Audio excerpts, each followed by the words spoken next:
మళ్ళీ మురళి విన్నది ఆ పల్లె కళే పలుకుతున్నది ఆ జానపదం జల్లుమన్నది ఆ జానదతై అల్లుకున్నది మొగలి పువ్వు మహారాజుకి మొదటి కానుక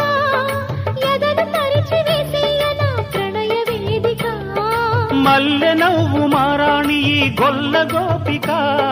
మూగ మనసు వింటున్నది మురళి గీతిక రే పల్లె మళ్ళీ మురళి విన్నది ఆ పల్లె కళే పలుకుతున్నది